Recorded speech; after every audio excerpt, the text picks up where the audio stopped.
The pelvis is a remarkable ring-like bony structure located at the base of the spine, acting as the connection point between the trunk of the body and the legs.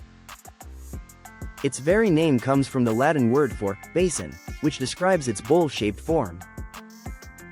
Structurally, the pelvis is composed of two hip bones, the sacrum and the coccyx, and each hip bone itself is made of three fused parts, the ilium, ischium, and pubis. Together, these bones form a sturdy basin that not only supports body weight but also protects vital organs and provides attachment sites for many muscles and ligaments. The ilium is the broad, flaring part of the hip bone, while the ischium forms the lower back portion that we sit on, and the pubis forms the front portion, meeting at the pubic symphysis. At the back, the sacrum, formed from 5 fused vertebrae, connects to the coccyx, commonly known as the tailbone. Important features such as the acetabulum, which houses the head of the femur to form the hip joint, and the obturator foramen, a large opening that reduces bone weight while allowing the passage of nerves and vessels, make the pelvis a highly specialized structure. The iliac crest, the ridge at the top of the ilium, is another distinctive landmark, often felt at the waist.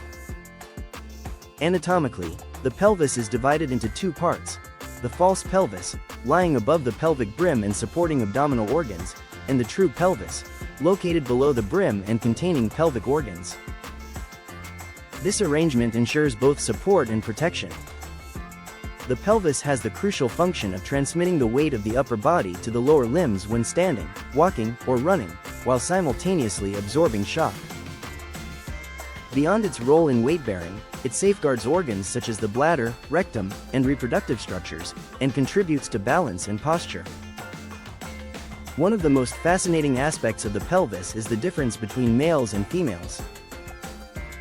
Female pelvises are generally wider, with a more circular pelvic inlet and a broader pubic arch, typically greater than 80 degrees, which allows more room for childbirth.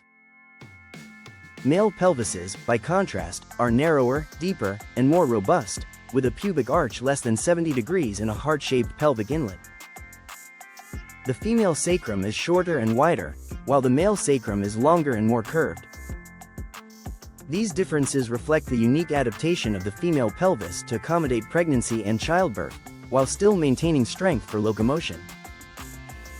During pregnancy, the pelvis undergoes remarkable changes. The hormone relaxin loosens the ligaments, allowing slight widening of the pelvis in preparation for delivery. Childbirth itself requires the baby to pass through the pelvic canal, and the size and shape of the pelvis can influence the ease of this process. The pelvic floor muscles, arranged like a supportive hammock, play a vital role in supporting the uterus and other organs, and are often strengthened with Kegel exercises to prevent problems such as incontinence, which may result from childbirth-related injuries. Muscles play an equally important role in the pelvis. The large gluteal muscles attached to the ilium, the hamstrings originate from the ischial tuberosity, and the adductors attach near the pubis, all working together for movement and stability. The iliopsoas muscle passes through the pelvis to attach to the femur, contributing to hip flexion. The pelvis also anchors the pelvic floor, which ensures support of the internal organs and helps control bodily functions. Without the pelvis, activities such as walking, running, and jumping would be impossible, as it acts as the foundation for lower limb movement.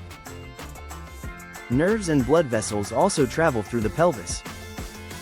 The sciatic nerve, the largest nerve in the body, passes through it, while the sacral plexus sits within the pelvis, branching into important nerves that power the legs.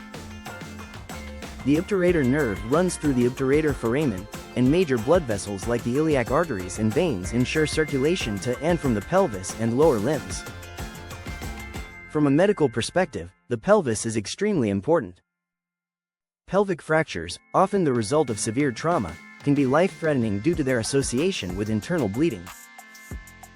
Osteoporosis increases fracture risk, particularly in older adults. The acetabulum is also involved in hip replacements, a common surgical procedure. Conditions such as pelvic inflammatory disease affect female reproductive organs, and weak pelvic floor muscles may lead to problems like incontinence. Abnormal pelvic tilt can also cause chronic back pain. Doctors use X-rays, CT scans, and physical examinations to assess the pelvis, and gynecologists in particular study its dimensions when planning for childbirth. From an evolutionary perspective, the human pelvis tells an incredible story. Compared to apes, the human pelvis is shorter and broader, an adaptation that supports upright walking. However, this same change makes childbirth more difficult in humans than in most primates, as the baby's large head must fit through the narrower birth canal. The pelvis therefore reflects a delicate balance between locomotion and reproduction. Anthropologists study pelvic bones to determine sex, age, and even ancestry from skeletal remains, as pelvic shape is one of the most distinctive indicators of human identity. Altogether, the pelvis is more than just a bony basin. It is a foundation of movement, a protector of life, a support system for the body's weight, and an evolutionary marvel that bridges our ability to walk upright with the unique challenges of childbirth. Its blend of strength, stability, and adaptability makes it one of the most important and fascinating structures in the human body.